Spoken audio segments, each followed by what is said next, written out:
Good morning and welcome. My name is Olas Karianis and I'm a field education student here with the Unitarian Society of Ridgewood. As always, a big thank you to the entire team that helps bring to life the services to life each Sunday. For over a century, the Unitarian Society of Ridgewood has been a gathering in community as a home for liberal faith and free thinking. Now, as much as ever, we need communities like this that believe in the interdependent web of humanity, in the power of love, and in the holy spark in every single person. Here in this community, we celebrate each person, whatever their gender, sexual orientation, age, education, history, race, ethnicity, economic status, physical or mental health, or theology. If this is your first time visiting one of our Sunday services, we are so glad you found us this morning and welcome. Please consider staying for our virtual coffee hour. It's a great way to connect with small groups of folks. If you'd like to learn more about us, please fill out the Google form that will be dropped into the chat, or email our offices at 113cottage@gmail.com, or visit our website, uuridgewood.org. Now, Don has a quick message about our raffle. Good morning. I think by now everyone knows what the raffle is and how it works. If you need more info, or if you need more explanation, you can reach out to me, to Reverend Sarah, to Jeff Kagan, Ann Peretti in the office, or any board member today. We will happily explain it to you. Here's where we are. We set out to sell 1,000 tickets. So far, we have sold 645. Thank you to those who have participated so far. So we have 355 more tickets to sell, and we have to sell them in the next 14 days before the drawing, which will be held on January 31st on Zoom right after the Sunday service. Here's what you need to do. Each and every one of us need to buy as many tickets as we can. The raffle is replacing money we raise at the auction. So if you normally donate to the auction or buy items at the auction or volunteer your time at the auction, please this year contribute to the raffle instead. Also, each one of us needs to sell tickets. Selling by email has worked for everyone who has tried it, including myself, and I was a skeptic for sure. There is stock language you can use, so it requires very little effort. Every person listening right now who has an email address can make this effort to sell a few tickets. There's no excuse for not participating. You will be surprised at the positive reaction that you get, but you have to send the email and you have to do it very soon. Please take a moment to reflect. Despite Ridgewood's vibrant restaurant scene, I promise you, USR is a wilderness outpost. We cannot call our archdiocese, our Lutheran synod, or our presby for financial help. We are self-determining and self-governing, but we are also self-supporting.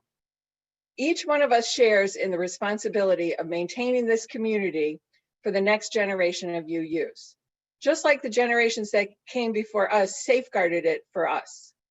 Each of us is responsible. There simply are no exceptions. We have 355 tickets to sell in the next 2 weeks. I know that together, our community, our congregation, can meet this goal. Thank you. And remember, go Browns. Thank you, Dawn.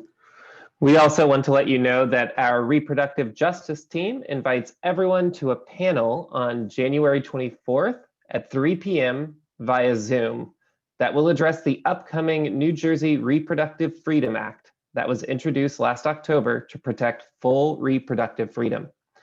It is so important right now that New Jersey commit to this value we share. The panel will be informative and galvanizing, so more details will be in the e-blast and on Realm, so please look out for those. That same afternoon, but at 5 p.m., we will be having a celebration of life for Marcia Spitz, longtime member of this congregation who died this past December. Details were shared in an e-blast, and we will circulate them again closer to next Sunday. We continue to collect food and coats all throughout January on Reeb's porch, so keep it coming. And truly, finally, after services, we will have the first of many conversations about adopting the 8th principle. Instructions for how to participate in that conversation will be given later in the service. As always, we are glad you are with us this morning.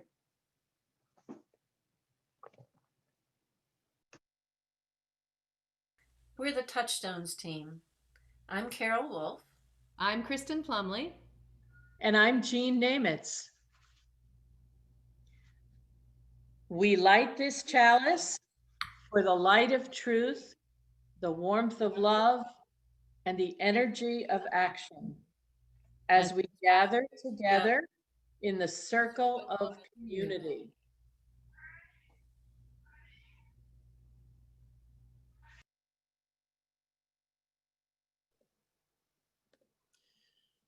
Now come, take a deep breath and listen. Let the sound that rings out be a source of comfort in difficult times, a source of strength when we feel our own begin to waver, a reminder of all that is possible when we strive toward our highest ideals and stay true to our most deeply held principles. Breathe and listen.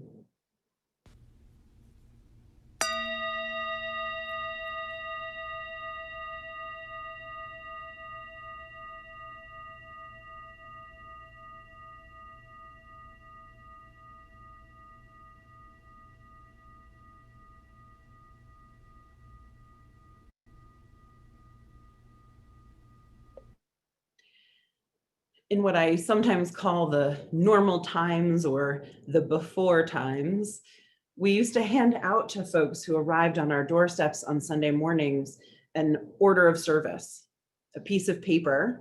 It had all the things we include in our current online order of service, but it also had more.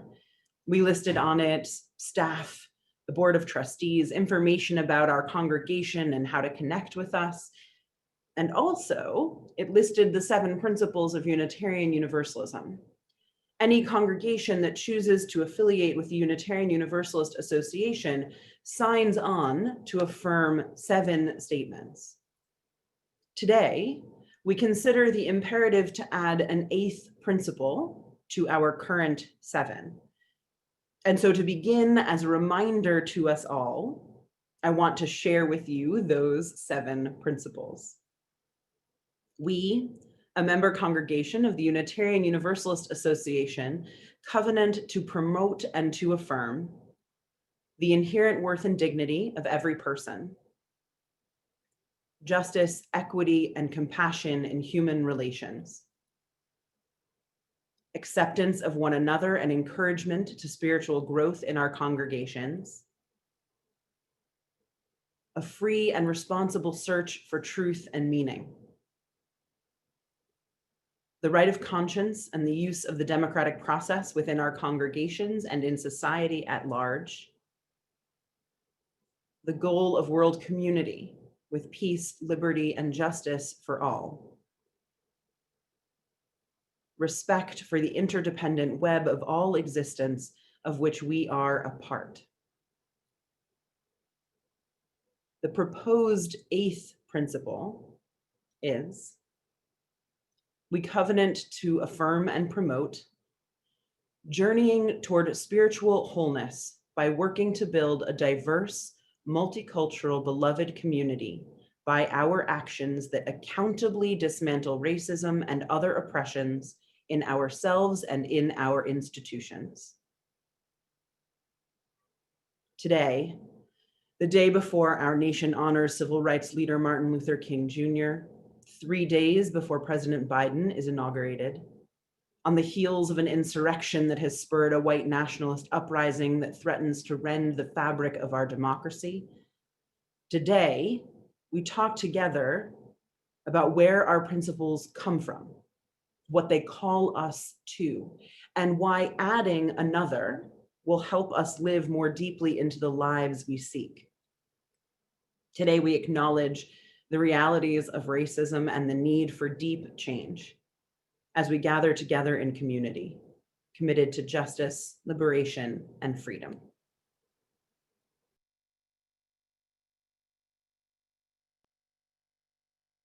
Please join us in singing our hymn, number 153, Oh, I Woke Up This Morning.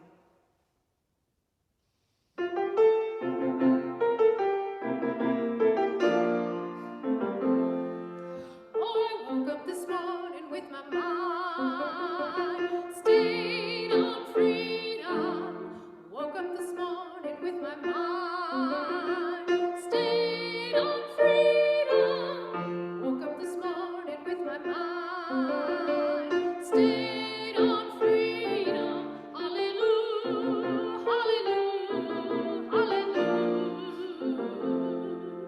I was walking and talking with my mind stayed on freedom. Walking and talking with my mind stayed on freedom. Walking and talking with my mind stayed on freedom. Hallelujah, hallelujah, hallelujah.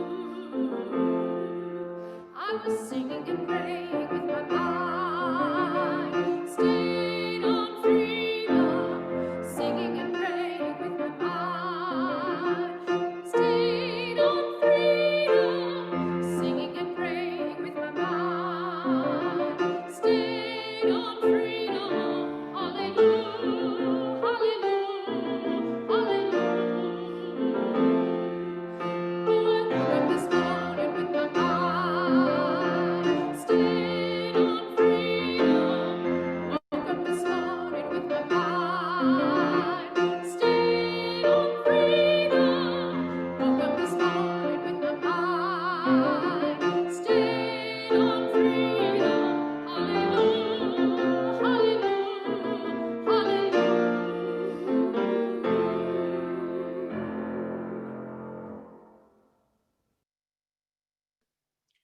This is our second to last stop on the Underground Railroad. Today, some of the intense racial complexities of pre- and post-Civil War America will come into even sharper focus as Jack talks about Black folks serving in the Union Army. Jack? Let's share. Are we sharing now? I think so. So it's not exactly Underground Railroad, it's more like boots on the ground action that we're going to focus on today. We researched the Underground Railroad in Ridgewood and could not find a record of a particular house involved. So our underground story will take us to Ridgewood. Along the way in the past, you've heard stories about self-emancipators, about Black and white allies, about churches and communities, abolitionists and others who took action to liberate themselves or other enslaved persons. The activists who went beyond advocacy and individual action decided that it was called on them to take up arms in the struggle for abolition. Today, we're going to learn a bit about the so-called U.S. colored troops. These were Black soldiers who were already free or who joined the Union Army directly out of bondage.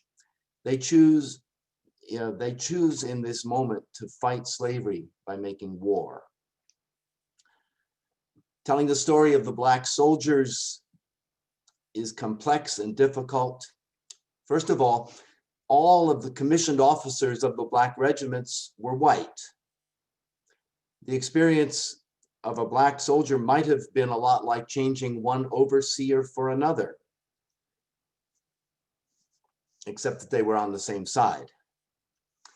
The attitudes of the white officers spanned the gamut, found everywhere in America. Even the most ardent abolitionist would write about men suddenly transformed from slaves into soldiers and representing a race affectionate, enthusiastic, grotesque, and dramatic beyond all others. And other officers had deeper prejudices about the abilities of the men under their command. A second reality is that although they were promised the same pay as white soldiers, the Black troops were paid less. As we think about our narrative, remember these Black soldiers embodied the spirit of John Brown in taking up arms to fight slavery. Brown felt that words would never abolish slavery. He felt called by God to strike the death blow to the institution using violence to end it. A white friend of John Brown was Unitarian minister Thomas Wentworth Higginson. With another Unitarian, Theodore Parker, he helped fund John Brown's raid on Harper's Ferry. Higginson was an officer over the 1st Black Regiment. Their successes opened the way for further Black enlistment. His book, Army Life in a Black Regiment, tells the story from a sympathetic white officer's perspective. For a Black perspective, we turn to Joseph Thomas Wilson. His Black Phalanx honors the fighting Black spirit in the American Revolution, the War of 1812, and the Civil War. Wilson was also one of its soldiers. He fought with the 54th Massachusetts, which was dramatized in the film Glory. His fellow Black veterans commissioned him to write the story of the military struggles for liberty and union by African Americans. I'll be putting links in the chat to both of their books. By May of 1863, according to Wilson, many officers without commands and some with, but who sought promotion, were eager to be allowed to organize a regiment, a battalion, or a brigade of Negro troops. Ambition, as ambition will, smothered many a white man's prejudice and caused more than one West Pointer to forget his political education. African Americans fought in every major campaign and battled during the last 2 years of the war, earning 25 medals of honor. Black regiments captured Charleston and Richmond. President Lincoln acknowledged, without the military help of the Black freedmen, the war against the South could not have been won. Back home, just over a mile from Cottage Place, there are at least 6 Black veterans of the Civil War who are buried there. Vallow Cemetery on Glen Avenue, just across from Old Paramus Reformed Church, is the final resting place of Tobias Sisko, Samuel Jackson, Tobias Jackson, John Sisko, Sergeant Nicholas Thompson, and Samuel Lewis, all of them part of the Black troops. I'm grateful to Joe Saplicki of the Ridgewood Historical Society for this information. Through Ancestry.com, I learned of John Sisko, a veteran of the 8th Regiment, and that he was buried at Vallow, but I had no idea where to find his tomb. Janice and I wandered through older parts of the cemetery and were about to give up. Then I saw a maintenance truck and spoke to the driver, who turned out to be Cemetery Superintendent Guy Kostka. He brought me into his office and found this card in his files. It shows 3 generations of the Siskos buried in the family plot. I've been able to document John Sisko's enlistment. This shows that he served 1 year, 6 months as a private. This is his disability filing 9 days before his death at age 45. John Cisco, here with a C, enlisted September 15th, 1863 at the age of 15 as a musician in Company H of the 8th Regiment. He was wounded in the knee and he came home deaf. He's listed as a hostler, that is, a stable hand. In Washington, D.C. today, the African American Civil War Museum has a registry of more than 2,000 descendants of Black soldiers in the fight for freedom. The story continues. In the military today, Black men and women are overrepresented, but racial diversity declines moving up the ranks. The upper echelons of the military are disproportionately white. This echoes the white officers over Black soldiers in the Civil War. In the Civil War, 20% of Black soldiers died, a rate about a third higher than that of white Union troops. This parallels the impact of COVID-19 on people of color today. If you're Black, you are 4 times as likely as a white person to be hospitalized and 3 times as likely to die. And Black lives do matter. In the past 5 years, the rate of fatal police shootings per million population is 31 for Blacks and 13 for whites. We've almost finished our journey. Next week, we'll visit an Underground Railroad memorial in Paterson, and we'll point our story forward to how we can use these stories to make a difference in our world. Thank you so much for listening.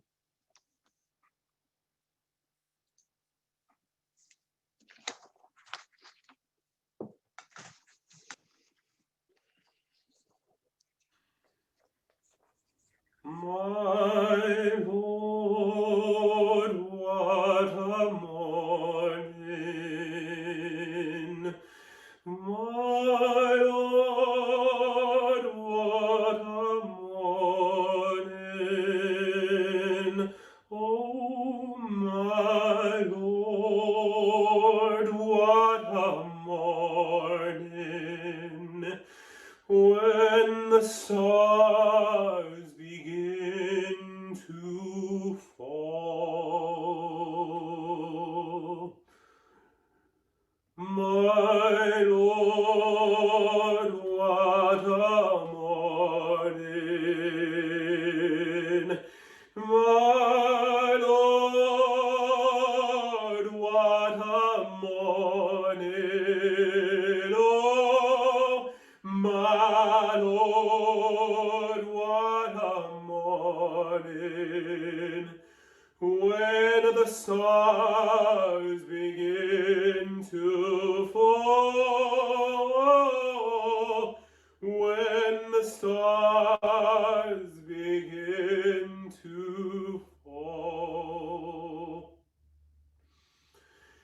Don't quit on my worldly ways, join that heavenly band. Don't quit on my worldly ways, join that heavenly band. Oh, my Lord, what a morning. My Lord, what a morning. Oh, my Lord, what a morning. When the stars begin to fall.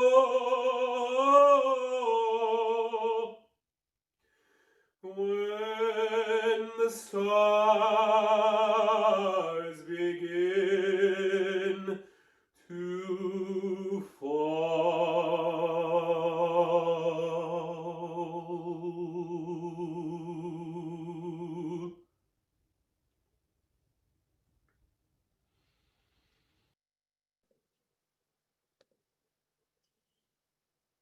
Take a deep breath. Breathe slowly in through your nose and then out through your mouth. Try to quiet your mind, still your body, and open your heart. Breathe. In his short poem, Youth, Langston Hughes wrote, "We have tomorrow bright before us like a flame. Yesterday, a night gone thing, a sundown name.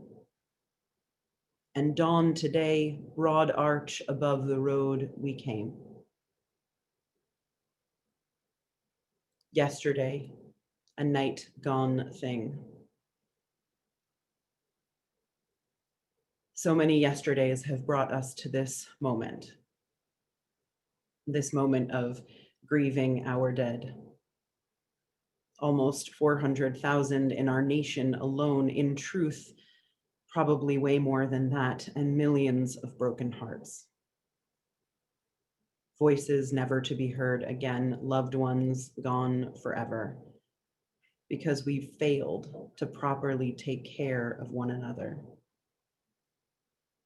400,000 sundown names we whisper in reverence with tears.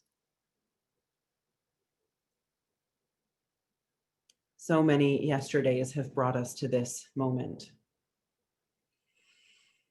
of fearing what our nation will become. Looking back on those yesterdays, we can see moment after moment, choice after choice, that made us ever more a nation that puts self over community, money over care, and progress over love. Centuries of forgotten promises as we have failed to properly care for one another. So many yesterdays, so much confusion, even when the way ought to have been clear, and we are here. The sundown done and the new day dawning, broad arch above the road we came.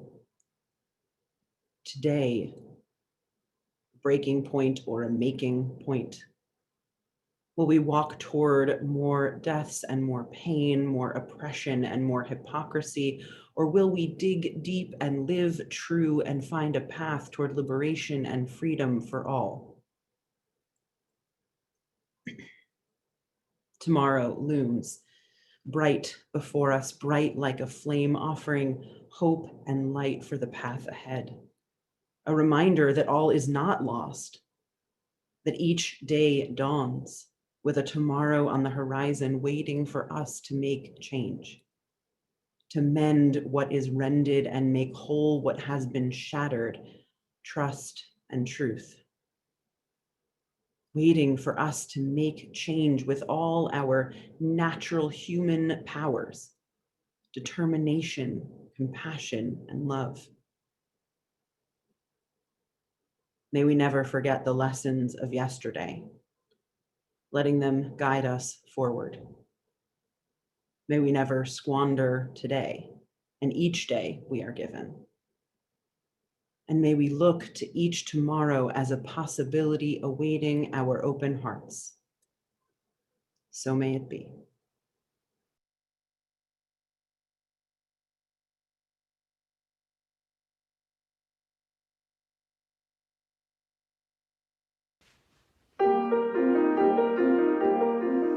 We have tomorrow. We have tomorrow. Broad before us.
Dear white America, I've left Earth in search of darker planets, a solar system that revolves too near a black hole.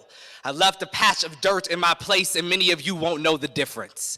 Give it my name if it makes you feel better while you run your hands through its soiled scalp. I've left in search of a new God. I do not trust the God you have given us. My grandmother's hallelujah is only outdone by the fear she nurses each time the blood-fat summer swallows another child who used to sing in the choir. Take your God back. Though his songs are beautiful, his miracles are inconsistent. I want the fate of Lazarus for Anisha. I want Chucky, Bo, Mo, Sean, Islan, Trayvon risen 3 days after their entombing. Their ghosts re-gifted flesh and blood. Their flesh and blood re-gifted their children. I have left Earth. I am equal parts sick of your go back to Africa's as I am your I just don't see races. Neither did the poplar tree. We did not build your boats, though we did leave a trail of kin to guide us home. We did not build your prisons, though we did, and we fill them too. We did not ask to be part of your America, though are we not America? Her bones brittle and dragging a ripped gown through Oakland. I will not stand your ground. I am sick of calling this recklessness the law. Each night I count my brothers, and in the morning when some do not survive to be counted, I count the holes they leave. Your master magic trick, America. Now he's breathing, now he don't. Abracadabra, white bread voodoo. Your rope burned hands tired of the noose. Hand my cousin a pistol to do your work. I tried, white people.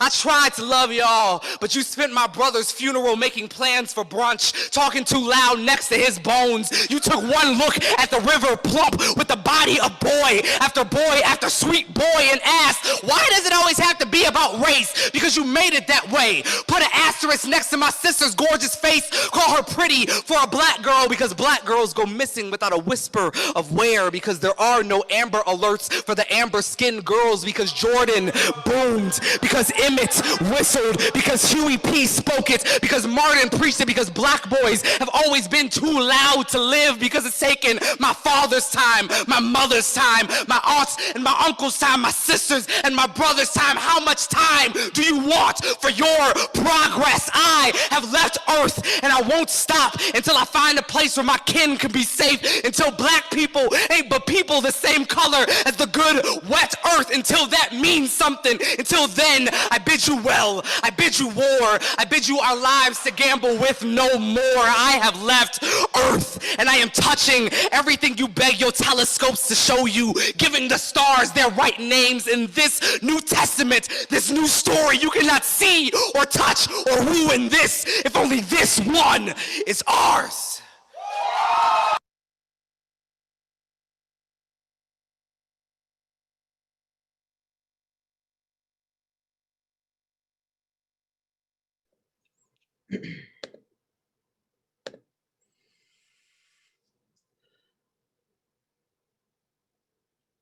The fall that I arrived to serve alongside you at this congregation, I chose to answer the call of my colleagues of color and the group Black Lives of Unitarian Universalism, and to preach about the white supremacist culture of this country.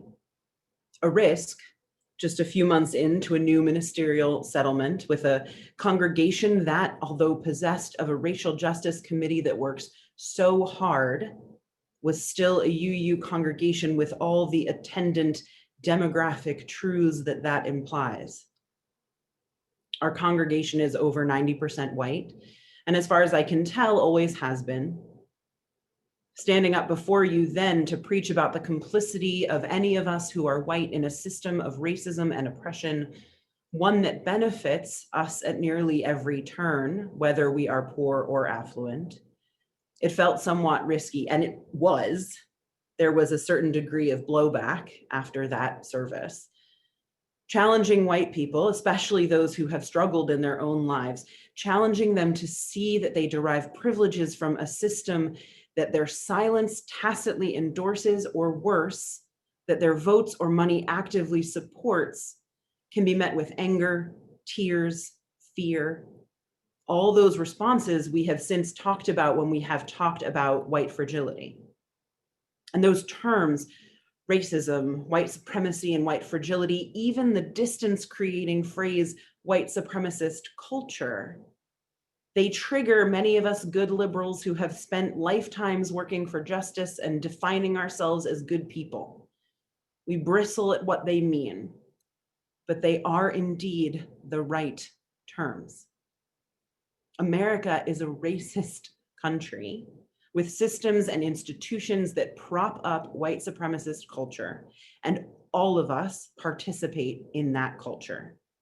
If we are not actively opposing the forces of oppression and injustice, however we are able, then we are complicit. I believe this even more now than I did 4 years ago when we first started talking together about white supremacist culture. Last Sunday, we talked about all the different things that the insurrectionist attack on the Capitol forced us to confront, and today we dig deeper into the question of the seemingly perpetual racism of this country. Over 400 years ago, the first Black folks were stolen from their lives and forced to come to these shores where they were imprisoned, enslaved, subject to unholy, inhumane, horrifying treatment. The slavery of this nation was among the first to be based solely on race, rather than on war or on debt or on tribal dispute. A whole pseudo-scientific and false religious narrative grew that Black folks were different than others, not fully human, not real people. And it was elaborated and promulgated by whites in order to justify an economic system that feasted on the backs and blood and lives of human beings. And 400 years later, we continue to live every day with the stain of that foundational sin. This nation was built on slavery, literally, the buildings, the fields, our financial system, everything about who we have become. The sin of slavery touched everything that grew in this land, in every state, and it still does. Because the sin of slavery, even when that crime against humanity was made illegal, left behind beliefs taught from generation to generation that took that pseudoscience and made it live. Live in the KKK, live in the failed reconstruction of the South, live in the prison industrial complex, live in the embedded racism of law enforcement and our judicial system, live in our lack of investment into education and healthcare. It is everywhere.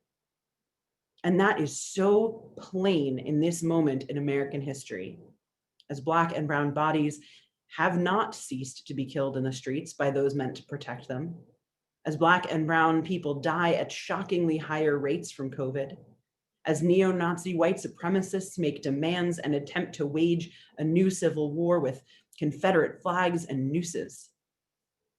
America is a racist country with systems and institutions that prop up white supremacist culture, and all of us participate in that culture. If we are not actively opposing the forces of oppression and injustice, however we are able, then we are complicit. This week, I have watched as more and more news has come out and more threats have been issued. Threats to Capitol buildings, to liberal religious churches, to other institutions of inclusion and welcome all across the country. I have watched, as I'm sure many of you have, as politicians on the far right have pretended to be confused about how what happened at the Capitol is any different from Black Lives Matter protests. I've watched as they've argued that this is time for unity and togetherness, or as they have stayed altogether silent. I've watched them spew their nonsense even as the masses who support them have mobilized across the country, literally calling for civil war. And I have wanted to scream, and sometimes I have screamed. False equivalencies, the rejection of truth, and attempts to live in the lowest common denominator will be the end of us all. Storming the Capitol with intent to commit violence, evidenced by explosive guns and zip ties, and to overturn a free and fair election is not the same as protesting largely peacefully 400 years of oppression and violence this country has visited on people of color's bodies, minds, lives, and families. Oppression and violence that continues to be visited every day. And frankly, even those protests against racism that have turned more violent, that have pulled down statues or occupied government buildings, those protests have at their heart the righteous cause of liberation and freedom. This insurrection, no matter what its proponents say, has at its heart oppression and prejudice, not love and liberation. The oppression and violence against people of color is so clear in the stark contrast between how the insurrection of last week was prepared for and how Black Lives Matter protests were prepared for. Our ongoing racism and oppression is clear in the response that was offered to this group of seditionists, and how across the country, Black Lives Matter groups have been met with the escalation of violence by law enforcement, the use of immediate force, often lethal force. Not all protests are created equally, either in their aims or in their methods. Think back to our Underground Railroad story today and the work of John Brown and others, and I'll say that again. Not all protests are created equally, and to argue that they are is to insult our collective intelligence. It also bears saying, though I can't believe it does, that conviction and might do not make right. One can believe they are right all they want, but some things are just actually factually wrong, and some things are just morally wrong. And I am, in truth, a believer in a certain degree of moral relativism, but that doesn't mean that everything and anything is equal and okay. Some things are just wrong. And opinion isn't all that matters. Reality and truth still matter, and they matter more than ever when forces of division, chaos, and hatred work tirelessly to manipulate our information and our opinions. There are just some of the things I have screamed this week. If any of us have ever doubted the racism of our shared system, I hope that those doubts have now faded, and we can all acknowledge that America is a racist country with systems and institutions that prop up white supremacist culture, and all of us participate in that culture. If we are not actively opposing the forces of oppression and injustice, however we are able, then we are complicit. This morning, as the nation recognizes this weekend the life and legacy of Martin Luther King Jr., I hope too that we are left not with paralyzing guilt or shame, but with broken hearts that are determined to become part of the solution rather than remain complicit in the problem. There are so many ways to become part of the solution out in the world: education, protest, voting, how we spend our money, advocacy, so many more. But this morning, I want to offer a way that this community, our congregation, brought together by shared values and a belief that it is in community that we find meaning and grow into our best selves.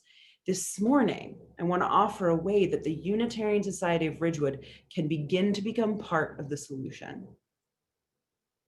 Our congregation, the Unitarian Society of Ridgewood, belongs to the Unitarian Universalist Association. As such, we sign on to those 7 principles I read to you at the beginning of our service. The principles began their history with the merger, or what is sometimes called the consolidation, of the Unitarians and the Universalists in 1961.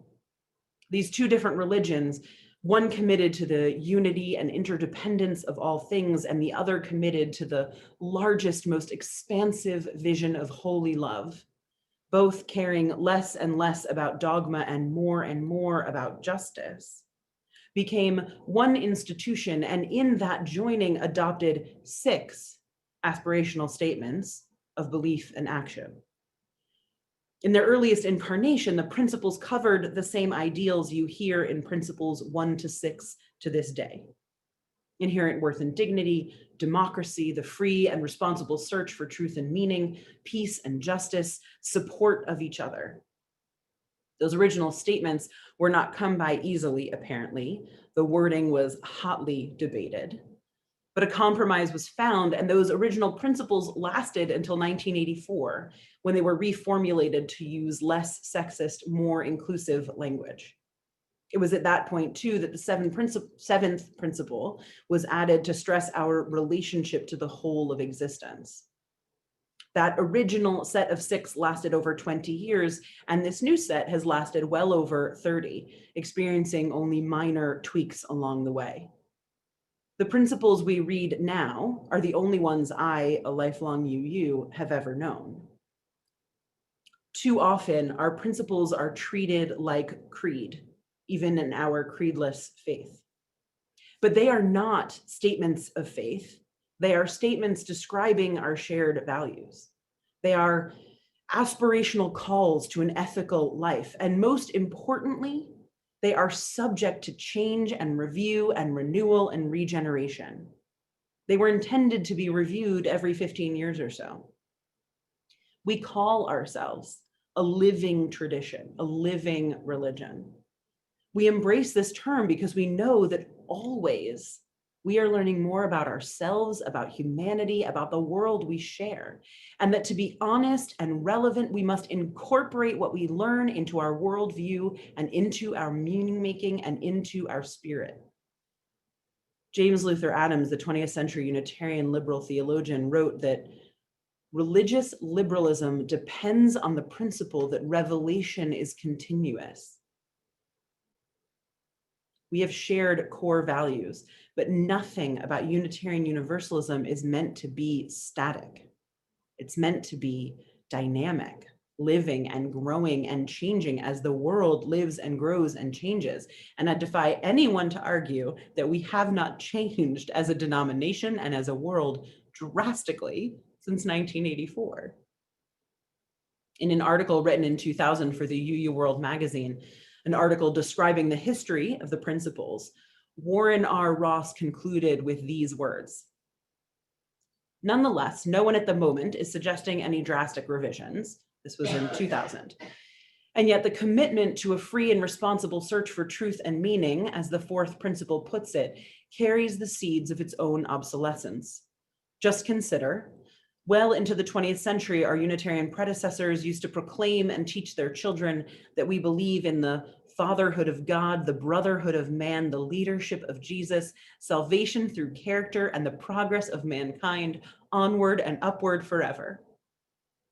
Quite apart from the fact that we tend not to use so many capital letters, we would today have difficulty saying those words without embarrassment and lots of sickness. Yet the people who did say them were just as intelligent, as in tune with their times, and as committed to reason and free thinking as we are." Ross continues, "In 2020, he writes, when everyone presumably will have perfect vision, our current principles and purposes may also be perceived to have inadequacies that demand radical rewriting. And therein lies our genius. It's a process that is rightly called renewal or regeneration. And that is what has not changed, and let us hope will remain unchanged 20 or even 100 years from now." Well, 2020 is just in the rearview mirror, and despite what Ross predicted, perfect vision we did not have. But what has remained unchanged is our commitment as a faith to growing and changing with the world. We don't always do it perfectly, but we have a deep desire to do it, to grow our circles wider, to expand what we mean by welcome, to live our social justice more fully. A re-examination of our principles is, I would argue, somewhat long overdue. For the last 7 years, a small and dedicated group of Unitarian Universalists led by Paula Cole-Jones and Bruce Pollock Johnson, has promoted an 8th principle. I offer you the text again. "We covenant to affirm and promote journeying towards spiritual wholeness by working to build a diverse, multicultural, beloved community by our actions that accountably dismantle racism and other oppressions in ourselves and in our institutions." As always, we are UUs after all. The text will likely be wordsmithed as this proposed principle makes its way through our UUA process. But the sentiments are really what matter. What this proposed principle says is, spiritual wholeness is predicated on living in a world of beloved community. Beloved community will only be created through actively working to dismantle racism and oppression. We must be accountable in that work for it to succeed. You may have heard me say in the past that even those of us who benefit from our white privileging institutions suffer the effects of a racist system because it impoverishes our souls. We might benefit materially, but we suffer morally and spiritually. Spiritual wholeness, real spiritual wholeness, isn't possible when we live in a world where others are denied their wholeness. None of us are free until all of us are free. We will not find true wholeness until each and every one of us lives in beloved community. Martin Luther King Jr. was among those who made that phrase, beloved community, come to life. It meant it means a diverse, liberated, free, justice-oriented community that lives with that big love for all humankind that we talk about. That kind of holy love that has nothing to do with romance and everything to do with understanding that we are one human family, interconnected and interdependent. When we get there, to that place where love reigns and all are free, then spiritual wholeness might be ours. Beloved community doesn't magically happen overnight. It doesn't only happen through laws, though we know that laws done well can help protect people. It doesn't only happen through prayer or wishful thinking, or even only through educating ourselves and expanding our own minds. The beloved community will only come to exist when we work to make it exist. With our votes, our money, our time, our words, our prayers, our actions, our bodies, our lives. We must all use the gifts we are given, all the privileges we have. Every action we take must work to dismantle and undermine the systems that prevent beloved community. To create is a verb.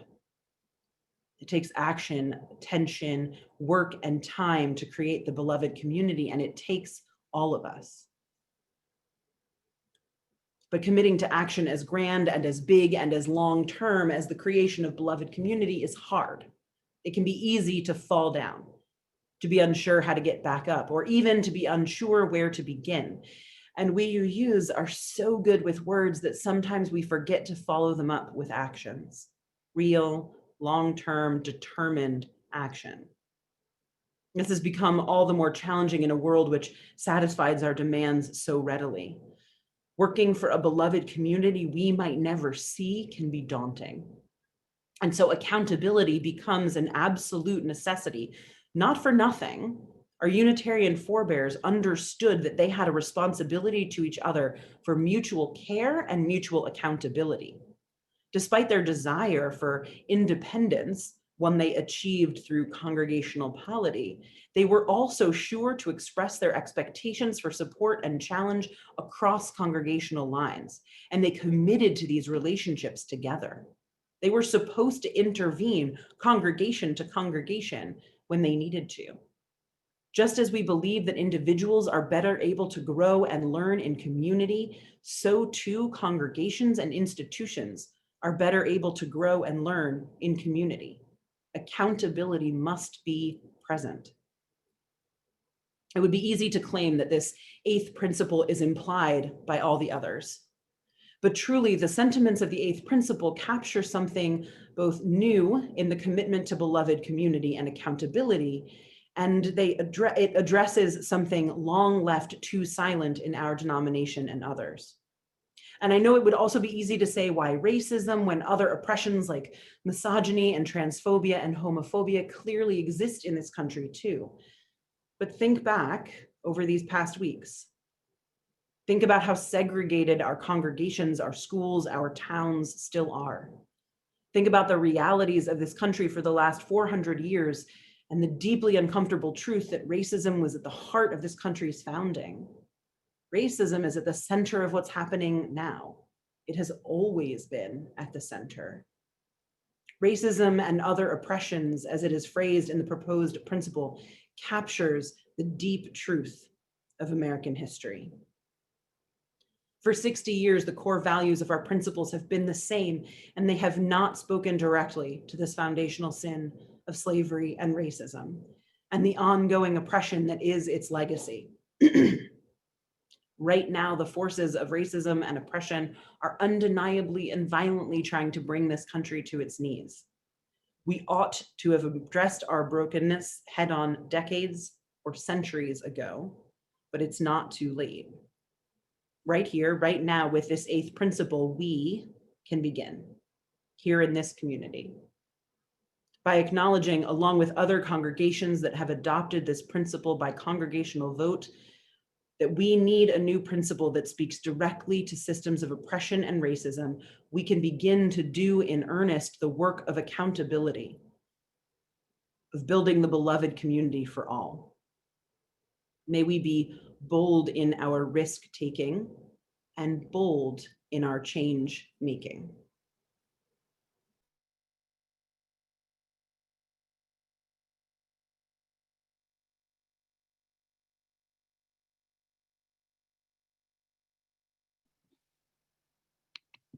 Good morning.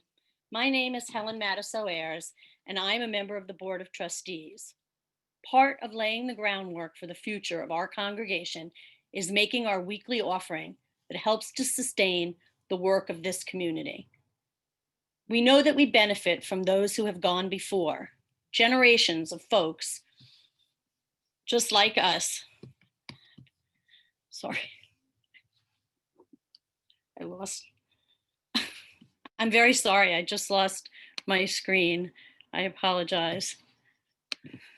I will be right back to it. So I'm very, very sorry. Generations after us will still need to fight for liberation and equality for all. They will need to provide their children with experiences that help them to grow into themselves. They will need a place to go to be reminded of their highest aspirations and affirmed in their wholeness. Our giving now ensures the future of this congregation for years to come. This community exists because of you, and it will survive because of you, your passion, your time, your talents, and also your donations. Whatever you are able to give, we are thankful for your generosity. The offering will now be given and gratefully received. Thank you.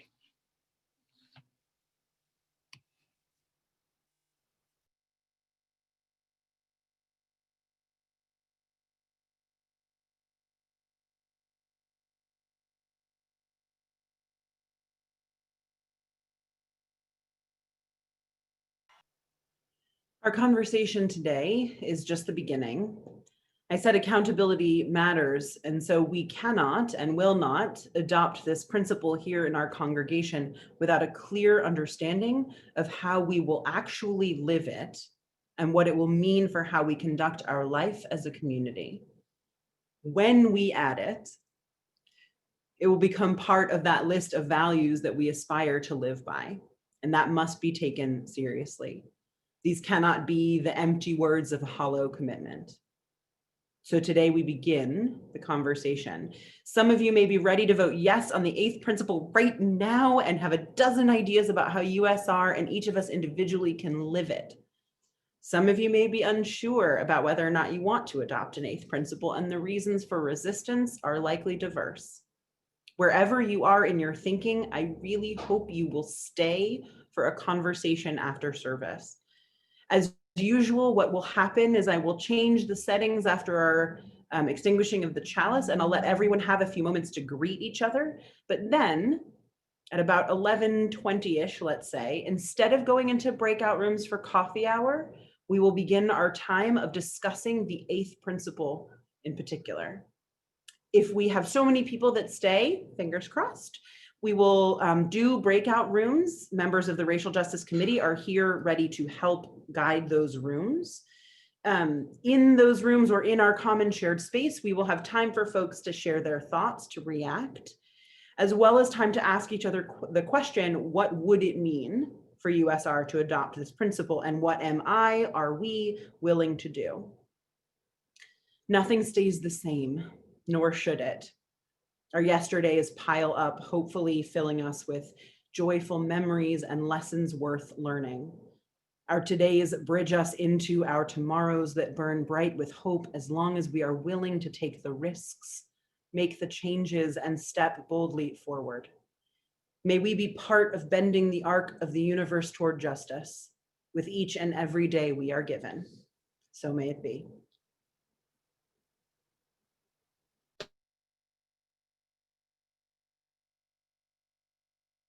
Civil rights activist James Weldon Johnson wrote Lift Their Voice and Sing as a poem, which was set to music by his brother John Roseman Johnson in 1899. The song is now known as the Black National Anthem in America. It is a protest, a hymn, and a prayer of profound significance for our people. We lift every voice and sing to express ourselves. We lift every voice to show that we have strength in numbers and we will not be silent. We lift every voice and sing to be lifted, liberated, and free. Freedom, the power to determine action without restraint. Freedom, the absence of or release from ties, obligations, or restrictions. Freedom, the ease or facility of movement or action. Freedom, frankness or boldness in manner or speech. Freedom, a political right. Until we are all free, none of us is free. Black lives matter. Black lives matter. Black lives matter.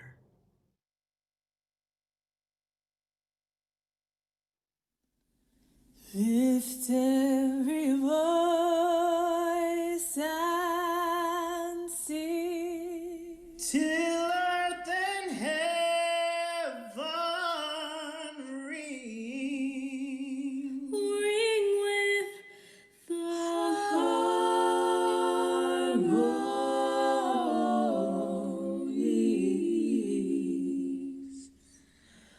of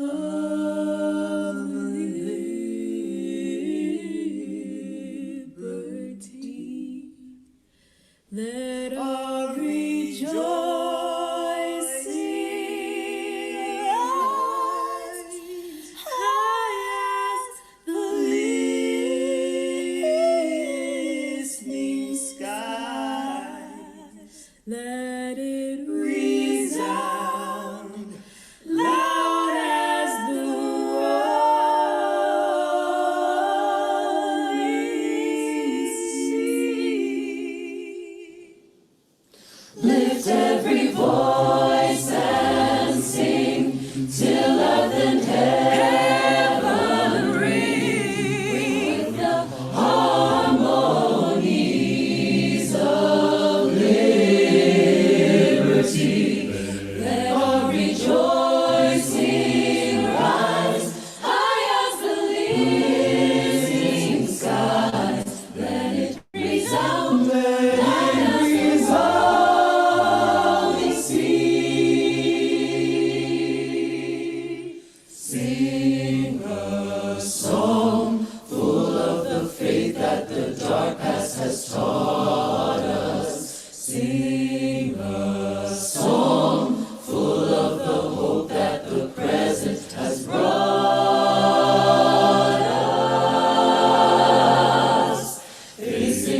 Please join us in the words for extinguishing the chalice.